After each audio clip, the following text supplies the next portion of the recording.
2025 ഫെബ്രുവരി 27 നടന്ന LSS പരീക്ഷയുടെ paper 1 ചോദ്യപേപ്പറിൻ്റെ വിശദമായ വിശകലനമാണ് ഇന്ന് നാം ഈ വീഡിയോയിലൂടെ വിദ്യാർത്ഥികളുടെ മുമ്പിലേക്ക് എത്തിക്കുന്നത്.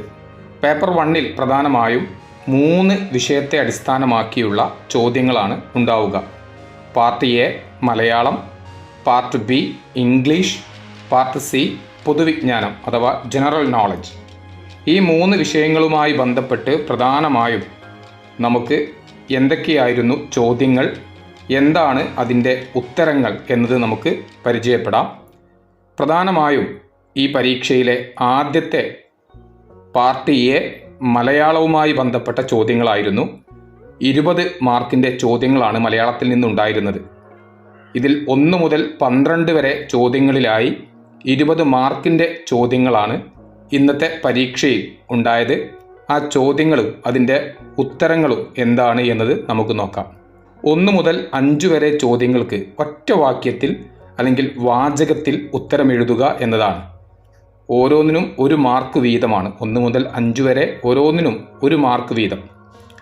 ഒന്നാമത്തെ ചോദ്യം, ഈ വരികൾ ആരുടേതാണ്? ശരിയായ ഉത്തരം ഒളപ്പമണ്ണ എന്നതാണ്. നിങ്ങൾ എഴുതിയ ഉത്തരം അതാണോ എന്ന് നോക്കുക. കൃത്യമായി ശരിയെങ്കിൽ നിങ്ങൾ റഫായി നിങ്ങൾക്ക് എന്ത് ചെയ്യാം, ആൻസർ എഴുതി 1 മാർക്ക് എന്ന രീതിയിലേക്ക് നമുക്ക് എത്ര മാർക്ക് കിട്ടിയെന്നത് കാണാം.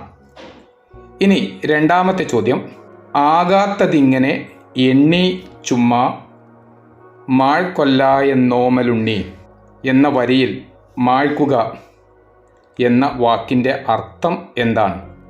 ഈയൊരു കവിതയിലെ വരിയിൽ മാഴ്ക്കുക എന്നതിൻ്റെ അർത്ഥം എന്താണ് എന്നതാണ് ചോദ്യം. ശരിയായ ഉത്തരം വരുന്നത് ദുഃഖിക്കുക, വിഷമിക്കുക. ഇതൊക്കെയാണ് ഇവിടെ മാഴ്ക്കുക എന്നതിൻ്റെ അർത്ഥമായി കണക്കാക്കുന്നത്. മൂന്നാമത്തെ ചോദ്യം, 4ാം ക്ലാസ്സിലെ പാഠഭാഗവും അത് ഉൾപ്പെട്ടിട്ടുള്ള കൃതിയുടെ പേരുമാണ് താഴെ ജോഡിയായി തന്നിട്ടുള്ളത്. ഇതിൽ വിട്ടുപോയത് എഴുതുക. വെണ്ണക്കണ്ണൻ കൃഷ്ണഗാഥ, പത്തായം ഓർമ്മയിലെ കൃഷിക്കാഴ്ചകൾ, മലയാളം വെള്ളത്തോൾ കവിതകൾ, സ്നേഹം താൻ ശക്തി. ഇവിടെ നമുക്ക് എന്താണ് യോജിപ്പിച്ച് എഴുതേണ്ടത്? സ്നേഹം താൻ ശക്തി എന്നതിൻ്റെ ശരിയായ ഉത്തരമായി നാം ജോഡിയായി എഴുതേണ്ടത് ഇത്തിരി കാര്യം. ഓക്കെ, ഇത്തിരി കാര്യം ആണ്. ഇനി 4ാമത്തെ ചോദ്യം, കാളകൾ അകന്നു പോകാതിരിക്കാനും കലപ്പ ഉറപ്പിക്കാനുമായി ഉപയോഗിക്കുന്ന ഉപകരണം എന്താണ്? 4ാമത്തതിൻ്റെ ആൻസർ വരുന്നത് നുകം എന്നതാണ്. 5ാമത്തെ ചോദ്യം, പച്ച പ്ലസ് പുൽമേട് ചേർത്തെഴുതുമ്പോൾ എങ്ങനെയാണ് എഴുതുക? ശരിയായ രീതി എന്ന് പറയുന്നത് പച്ചപ്പുൽമേട്. ഓക്കെ, ശരിയുത്തരം ഇവിടെ കാണുന്നത് പ്രകാരം നിങ്ങൾ എഴുതിയിട്ടുണ്ടോ എന്നതാണ് നോക്കേണ്ടത്. 6 മുതൽ 10 വരെ ചോദ്യങ്ങൾക്ക് ഉത്തരങ്ങൾ തന്നിട്ടുള്ളവയിൽ നിന്നും എടുത്തെഴുതുക. നമുക്കിവിടെ ചോയ്സ് ഓപ്ഷൻസ് കാണാം. അതിൽ നിന്നും നമുക്ക് എടുത്തെഴുതാവുന്നതാണ് ശരിയായ ഉത്തരം. ഓരോന്നിനും 1 മാർക്ക് വീതമാണ്. ഭൂമിയെ സംബന്ധിച്ച എന്ന അർത്ഥത്തിൽ ഉപയോഗിക്കുന്ന വാക്ക് ഏതാണ്? എ ഭൗതികം, ബി ഭൗമം, സി ഭാസുരം, ഡി അഭൗമം. ഇതിൽ ഏതാണ് ഭൂമിയെ സംബന്ധിച്ച എന്ന അർത്ഥത്തിൽ ഉപയോഗിക്കുന്നത്? ശരിയായ ഉത്തരം വരുന്നത് ബി ഭൗമം എന്നതാണ്. ഓക്കെ, ഇനി നെക്സ്റ്റ് നമുക്ക് നോക്കാം. ചേട്ടാ പാവം മൈന, എന്തിനാണ് അതിനെ കൊല്ലുന്നത്? ലൈല പറഞ്ഞതിൻ്റെ അർത്ഥം നല്ലതുപോലെ മനസ്സിലാക്കിയിട്ടെന്നതുപോലെ ആ കിളി ഈണത്തിലൊരു പാട്ടുപാടി. അടിവരയിട്ട വാക്യത്തിൽ വിട്ടുപോയ ചിഹ്നം ഏതാണ്? ഓക്കെ, ഇവിടെ ഏത് ചിഹ്നമാണ് നാം ഉപയോഗിക്കേണ്ടത് എന്നതാണ്. പ്രധാനമായും ആശ്ചര്യ ചിഹ്നം എന്ന രീതിയിൽ നമ്മൾ പറയുന്ന സി എന്ന് പറയുന്ന ഓപ്ഷനിൽ നൽകിയിട്ടുള്ള ചിഹ്നമാണ്. കുട്ടികൾ കൃത്യമായി നിങ്ങൾ എഴുതിയത് പ്രകാരം ശരിയാണോ എന്ന് നോക്കുക.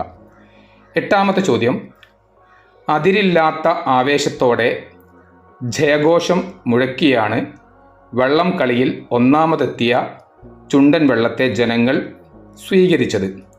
അതിരില്ലാത്ത എന്ന അർത്ഥത്തിൽ ഉപയോഗിക്കുന്ന പദം താഴെ നൽകിയ 4 ചോയ്സ് ഓപ്ഷനുകളിൽ ഏതാണ്? എ അഭാരം, ബി അനുബന്ധം, സി ആമോദം, ഡി അനുവാസനം. ഇതിലേതാണ് ശരിയായ ഉത്തരം? ഓക്കെ, 8ാമതിൻ്റെ ശരിയായ ഉത്തരം അഭാരം എന്നതാണ്. 9ാമത്തെ ചോദ്യം, ശരിയായി എഴുതിയ പദം ഏതാണ്? താഴെ നൽകിയതിൽ എ വിദ്യാർത്ഥി എന്ന് എഴുതിയിട്ടുണ്ട്, ബി സമൃദ്ധി, സി വിശിഷ്ടാതിഥി, ഡി പ്രതിധ്വനി. ഇതിൽ ഏതാണ് ശരിയായി എഴുതിയ പദം? ഓക്കെ, ശരിയായ ഉത്തരം വരുന്നത് ഓപ്ഷൻ ഡി പ്രതിധ്വനി എന്നതാണ് ഇവിടെ ശരിയായ രീതി. ബാക്കിയെല്ലാം തെറ്റുകളാണ്. 10, കൂട്ടത്തിൽ ചേർക്കാവുന്ന വാക്ക് ഏതാണ്? അക്ഷി, ലോചനം, നയനം. ഇനി ഇവിടെ 4 ഓപ്ഷൻ നൽകിയത് നളിനം, സ്വനം, മിഴി, ഗാത്രം. ഇതിൽ മുകളിൽ ചേർക്കാവുന്ന പദം ഏതാണ്? 10ാമത്തതിൻ്റെ ശരിയായ ആൻസർ മിഴി എന്നതാണ്. താഴെ തന്നിരിക്കുന്ന കവിത വായിച്ച് ചോദ്യങ്ങൾക്ക് ഉത്തരം എഴുതുക. പ്രധാനമായും ഇവിടെ 3 ചോദ്യങ്ങളാണ് 11ൻ്റെ ഭാഗമായി ഉപചോദ്യങ്ങളായിട്ടുള്ളത്. ഓക്കെ, അച്ഛനും അമ്മയും. വിദ്യാർത്ഥികൾ ഈ ഒരു കവിത കൃത്യമായി വായിച്ചു നോക്കി അതിൻ്റെ ആശയം മനസ്സിലാക്കുക. എന്നിട്ട് താഴെ നൽകിയ ചോദ്യങ്ങൾക്ക് ഉത്തരം എഴുതുക. അക്കിത്തം അച്യുതൻ നമ്പൂതിരിയുടെ വരികളാണ് മുകളിൽ നൽകിയിട്ടുള്ളത്. ആ കവിത കൃത്യമായി വായിച്ച് നൽകിയിരിക്കുന്ന ചോദ്യങ്ങൾക്കാണ് നമുക്ക് ഉത്തരം നൽകേണ്ടത്. ഇവിടെ 1ാമത്തെ ചോദ്യം എ എന്ന ചോദ്യം, 11ലെ എ എന്ന ഉപചോദ്യം, ഉച്ചവെയിലിന് ചൂടുണ്ടാവുന്നത് എന്തുകൊണ്ടാണെന്നാണ് പറഞ്ഞിരിക്കുന്നത്. ഉച്ചവെയിലിന് ചൂടുണ്ടാകുന്നത് എന്തുകൊണ്ടാണ്? ഈ കവിത പ്രകാരം ഉച്ചവെയിലിന് ചൂടുണ്ടാവുന്നത് ഉദ്ദേശിക്കുന്നത് അച്ഛൻ്റെ ചിന്ത എന്നതാണ്. ഓക്കെ, 11ൽ ഉപചോദ്യം ബി, അമ്മയുടെ കണ്ണീരാണ് ആകാശത്തിൽ നക്ഷത്രങ്ങളായി മാറുന്നത് എന്ന് പറഞ്ഞിരിക്കുന്നത് ഏതു വരിയിലാണ്? അന്തിക്കുമാനത്ത് എന്ന വരിയുടെ ഭാഗമായിട്ടാണ് അമ്മയുടെ കണ്ണീരാണ് ആകാശത്തിൽ നക്ഷത്രങ്ങളായി മാറുന്നത് എന്ന് പറഞ്ഞിരിക്കുന്നത്. ഇനി 11ാമത്തെ സി ഉപചോദ്യമായിട്ട് എന്താണ് ആൻസർ എന്ന് നോക്കാം. കവിതയ്ക്ക് ആസ്വാദനക്കുറിപ്പ് എഴുതുക എന്നതാണ്. ഓക്കെ, ഈ ഒരു കവിതയ്ക്ക് ആസ്വാദനക്കുറിപ്പ്, ഇത് സ്വാഭാവികമായിട്ടും വിദ്യാർത്ഥികൾക്ക് അറിയാം, നമുക്ക് വിശദീകരിച്ച് എഴുതേണ്ടതായിട്ടുള്ള സംഗതിയാണ്. ഓരോ കുട്ടിയുടെയും വിശദീകരണ രീതി വ്യത്യസ്തമായിരിക്കും. അപ്പോൾ ഏറ്റവും ഭംഗിയായി നിങ്ങൾ ആസ്വാദനക്കുറിപ്പ് എഴുതിയിട്ടുണ്ടോ എന്നത് നിങ്ങൾ ആലോചിച്ച് നോക്കുക. നിങ്ങൾ എഴുതിയ ആസ്വാദനക്കുറിപ്പ് എന്താണ് എന്നത് നിങ്ങൾ ഒന്ന് ആലോചിച്ച് നോക്കുക. ഇതാണ് 11ൻ്റെ ആൻസർ വരുന്നത്. 12ാമത്തെ ചോദ്യം നോക്കാം. 12ാമത്തേതും ഇതുപോലെ നമുക്ക് 3 ഉപചോദ്യങ്ങളായിട്ട് കാണാൻ സാധിക്കും. പൂക്കളില്ലാത്ത പുലരിയില്ലാത്ത ആർദ്രമേതോ വിളിക്കു പിന്നിലായി, പാട്ടുമൂളി ഞാനും പോകവേ, നിങ്ങൾ കേട്ടിരുന്നുവോ തോഴരെ, നന്ദി നന്ദി. സുഗതകുമാരി ടീച്ചറുടെ നന്ദി എന്ന കവിതയിലെ വരികളാണ്. ഈ കവിതയിൽ ചങ്ങാതിമാർ എന്ന അർത്ഥത്തിൽ പ്രയോഗിച്ചിരിക്കുന്ന വാക്ക് ഏതാണ്? ശരിയായ ഉത്തരം വരുന്നത് 12ാമത്തെ ചോദ്യം, താഴെ കൊടുത്തിരിക്കുന്ന ചോദ്യങ്ങൾക്ക് ഉത്തരം എഴുതുക. എ, ഒരാളുടെ ജീവിത കഥ അയാൾ തന്നെ എഴുതിയാൽ അതിന് പറയുന്ന പേര് എന്താണ്? ഒരാളുടെ ജീവിത കഥ അയാൾ തന്നെ എഴുതിയാൽ അതിന് പറയുന്ന പേര് ആത്മകഥ എന്നാണ്. 2ാമത്തെ ചോദ്യം, ഇവിടെ നന്ദി എന്ന കവിതയിലെ സുഗതകുമാരി ടീച്ചറുടെ ചില വരികൾ നൽകിയിട്ടുണ്ട്. പൂക്കളില്ലാത്ത പുലരിയില്ലാത്ത ആർദ്രമേതോ വിളിക്കും പിന്നിലായി, പാട്ടുമൂളി ഞാൻ പോകവേ, നിങ്ങൾ കേട്ടിരുന്നുവോ തോഴരെ, നന്ദി നന്ദി. ഈ കവിതയിൽ ചങ്ങാതിമാർ എന്ന അർത്ഥത്തിൽ പ്രയോഗിച്ചിരിക്കുന്ന വാക്ക് ഏതാണ്? ചങ്ങാതിമാർ എന്ന അർത്ഥത്തിൽ ഉപയോഗിച്ചിരിക്കുന്ന വാക്ക് തോഴരെ എന്ന ആ ഒരു പദമാണ്. ചങ്ങാതിമാരെ തോഴർ എന്ന് പറയുന്നതാണ് ശരിയായ ആൻസർ. ഇനി ഇവിടെ സി ഉപചോദ്യമായിട്ട് വരുന്നത്, താഴെ കൊടുത്തിരിക്കുന്ന സൂചനകൾ ഉപയോഗപ്പെടുത്തി ജീവചരിത്രക്കുറിപ്പ് തയ്യാറാക്കുക എന്നതാണ്. ഇവിടെയും പ്രധാനമായിട്ടും വിശദീകരിച്ച് എഴുതാവുന്നതാണ്.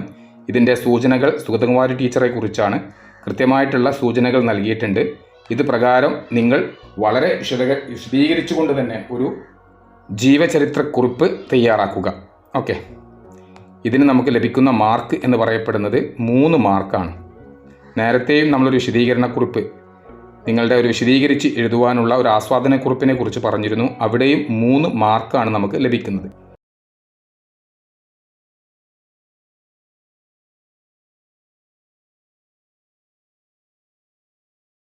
ഇനി നമ്മുടെ പേപ്പർ 1 പാർട്ട് ബി ഇംഗ്ലീഷ് വിഷയത്തെ അടിസ്ഥാനമാക്കിയുള്ള ചോദ്യങ്ങളാണ്, അവയുടെ ഉത്തരങ്ങളാണ്. പ്രധാനമായും 10 മാർക്കിൻ്റെ ചോദ്യങ്ങളാണ് ഇംഗ്ലീഷ് വിഷയത്തിൽ നിന്നും നമുക്ക് ചോദിക്കുക. ഈ 10 മാർക്കിൻ്റെ ചോദ്യങ്ങൾ തന്നെ ഇവിടെയും നമുക്ക് വിശദീകരിച്ച് എഴുതാനുണ്ടാവും. ഒബ്ജക്റ്റീവ് ടൈപ്പായിട്ടും ഉണ്ടാകും, ഡിസ്ക്രിപ്റ്റീവ് ടൈപ്പായിട്ടും ഉണ്ടാകും. ഓക്കെ, അപ്പോൾ ഡിസ്ക്രിപ്റ്റീവ് ടൈപ്പ് എന്ന് പറയുന്നത് ഓരോ കുട്ടിയുടെയും വ്യത്യസ്ത കാഴ്ചപ്പാടിനെ അടിസ്ഥാനമാക്കി കുട്ടികൾ എഴുതുന്നതായിരിക്കും. അത് നമുക്കിവിടെ ഉത്തരമായി കാണിക്കുവാൻ പരിമിതികളുണ്ടാകും. എന്നാൽ ഒബ്ജക്റ്റീവായി വരുന്ന ചോദ്യങ്ങളെ നമുക്ക് വളരെ കൃത്യമായി നിങ്ങളിലേക്ക് എത്തിക്കാൻ സാധിക്കും. ഇവിടെ പ്രധാനമായിട്ടും 13 മുതലാണ് ഈ ചോദ്യങ്ങൾ ആരംഭിക്കുന്നത്. ഇംഗ്ലീഷുമായി ബന്ധപ്പെട്ട 13, 14 ചോദ്യങ്ങളാണ് ഇംഗ്ലീഷിൻ്റെ ഭാഗമായിട്ടുള്ള ചോദ്യങ്ങൾ. ഈ ചോദ്യങ്ങളിൽ നിന്ന് നമുക്ക് 10 മാർക്കിൻ്റെ ചോദ്യങ്ങളാണ് ചോദിക്കുന്നത്. 13ാമത്തെ ചോദ്യം നോക്കാം. Read the following passage and answer the question that follow. Okay, ഒരു പാസേജ് ഇവിടെ കാണാം. A full moon was rising, little stars were blinking to greet the moon. A soft wind carried the fragrance of wildflowers into the room. From the distant skies, Ivan heard the song of a nightingale. ഇതിലെ ചോദ്യം, ചോദ്യം, a soft wind carried the fragrance of wildflowers. Which term can be used instead of soft wind? Okay, ഇവിടെ നമുക്ക് ചില options കാണാം. അതിൽ 1 കൊടുത്ത Storm, 2 GAIL, 3 breeze, 4 cyclone. ഇതിൽ ഏതാണ് സോഫ്റ്റ് വിൻഡിന് പകരമായി നമുക്ക് ഉപയോഗിക്കാൻ പറ്റുന്ന പദം എന്നതാണ്. ഓക്കെ, ശരിയായ ആൻസർ വരുന്നത് 3ാമതായി നൽകിയ ബ്രീസ് എന്നതാണ്. 2ാമത്തെ ചോദ്യം, ബി ക്വസ്റ്റ്യൻ നോക്കാം. Make A meaning full word using the letter given and complete the sentence. Make A meaning full word using the letter given and complete the word. നോക്കാം, ഇവിടെ ഉപചോദ്യം 2ാമത്തെ ചോദ്യം, make A meaning full word using the letters given and complete the sentence. ഇവിടെ ചില letter നൽകിയിട്ടുണ്ട്. Okay, അത് ഉപയോഗിച്ചുകൊണ്ട് നമുക്കൊരു meaning full sentence ഉണ്ടാക്കാനാണ് ചോദ്യമായിട്ട് കണക്കാക്കുന്നത്. റൈറ്റ്, ആ ഒരു വേർഡ് തന്നെ നമുക്ക് ഇൻകറക്റ്റ് ആയിട്ടാണ് നൽകിയിട്ടുള്ളത്, ഷഫിൾഡ് വേർഡായിട്ടാണ് നൽകിയിട്ടുള്ളത്. ചോദ്യം, she likes the dash of jasmine flower. She likes the dash of jasmine flowers. അവിടെ ഉപയോഗിക്കേണ്ട ഒരു മീനിങ് ഫുൾ വേർഡ്, അതിൻ്റെ ഒരു ഹിൻ്റാണ് മുകളിൽ നൽകിയിട്ടുള്ളത്. അതൊരു ഷഫിൾഡ് വേർഡായിട്ടാണ് നൽകിയിട്ടുള്ളത്. അതിൻ്റെ ശരിയായ ഒരു വേർഡ് എന്താണെന്ന് നമ്മൾ കണ്ടെത്തണം. ശരിയായ ഉത്തരം വരുന്നത് ഫ്രാഗ്രൻസ്. ഓക്കെ, ഫ്രാഗ്രൻസ് എന്നതാണ്. She likes the fragrance of jasmine flower. ഇനി ഉപചോദ്യം C. The above passage is a description of a night scene that king Ivan saw through his window. If it was the morning, what could be the scene? Describe it. ഇതിനെക്കുറിച്ചുള്ള ഒരു ഡിസ്ക്രിപ്ഷനാണ് കുട്ടികൾ തയ്യാറാക്കേണ്ടത്. 3 മാർക്കിൻ്റെ question ആയിട്ടാണ് വരുന്നത്. കൃത്യമായിട്ട് നിങ്ങൾ എഴുതിയിട്ടുണ്ടാകുമെന്ന് പ്രതീക്ഷിക്കുകയാണ്. Next 14ാമത്തെ ചോദ്യം, read the following passage and answer the question that follow. Read the following passage and answer the question that follows. Okay, here നമുക്കൊരു പാസേജ് കാണാം. ആ പാസേജ് കൃത്യമായി വായിക്കുക എന്നതാണ് പ്രധാനം. ആ പാസേജിനെ അടിസ്ഥാനമാക്കിയുള്ള ചില ചോദ്യങ്ങളാണ് ഇവിടെ നൽകിയിട്ടുള്ളത്. 1ാമത്തെ ചോദ്യം, the child stared open eyed. Which emotions of the child is indicated here? A happiness, 2ാമതായിട്ട് എൻവി, 3 വണ്ടർ, 4 സോറോ. ഇതിൽ ഏത് വിദ്യാർത്ഥിയുടെ, ആ ഒരു കുട്ടിയുടെ ഏത് ഇമോഷനാണ് പ്രകടമായിട്ടുള്ളത്? ഇവിടെ ശരിയായ ഉത്തരം വരുന്നത് wonder. Okay, his mouth വാട്ടേഡ്. Y? His mouth വാട്ടേഡ്. He washed his mouth. He was പിറ്റഡ്. He വാസ്ഡ് to eat the sweets. Water fell on his mouth. ശരിയായ ഉത്തരം വരുന്നത് he washed to eat the sweets. Okay, then next മൂന്നാമതായിട്ട് വരുന്നത് the child went near the sweet shop. He look the sweet the shop keeper so the child. Write a conversation between child and shop keeper. ഇവിടെ ഈ 3 മാർക്കിൻ്റെ ചോദ്യമാണ്. വിശദീകരിച്ച് എഴുതിയതിൻ്റെ ഭാഗമായിട്ടുള്ളൊരു കോൺവെർസേഷനാണ് എഴുതേണ്ടത്. കുട്ടികൾ കൃത്യമായിട്ട് എഴുതുവാൻ ശ്രദ്ധ കൊടുക്കുക.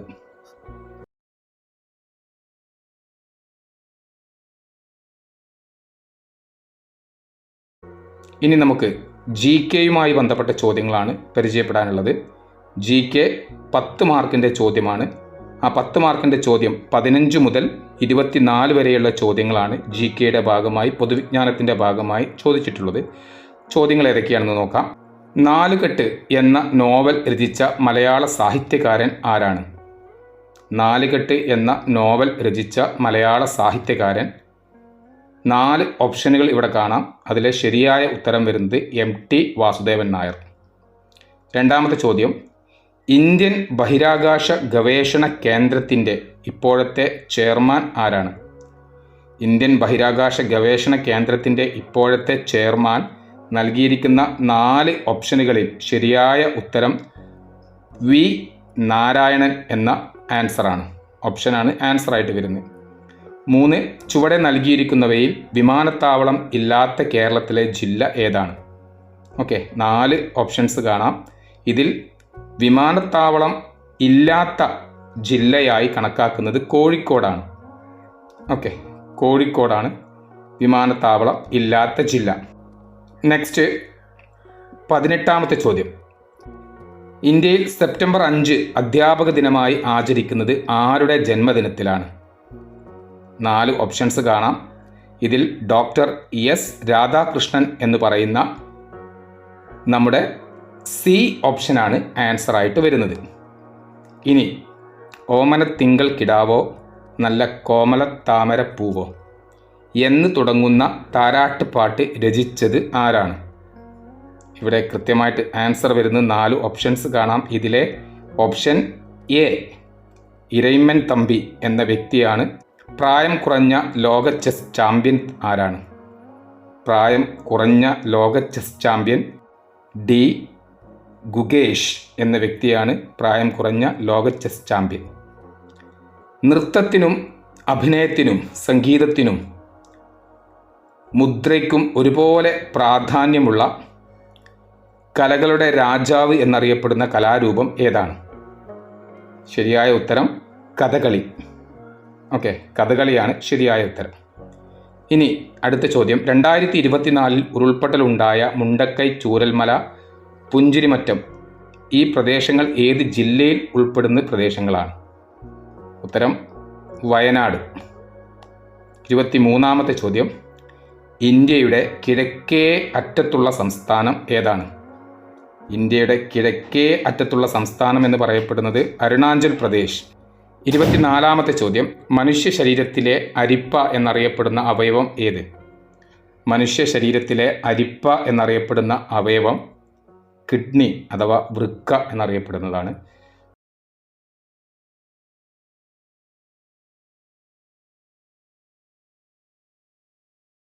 പ്രിയ വിദ്യാർത്ഥികളെ, നമ്മുടെ paper 1 part A, B, C Malayalam, English, GK വിഷയങ്ങളിലായി 2025 ഫെബ്രുവരി 27 നടന്ന LSS പരീക്ഷയിൽ ചോദിച്ച ചോദ്യങ്ങളാണ്.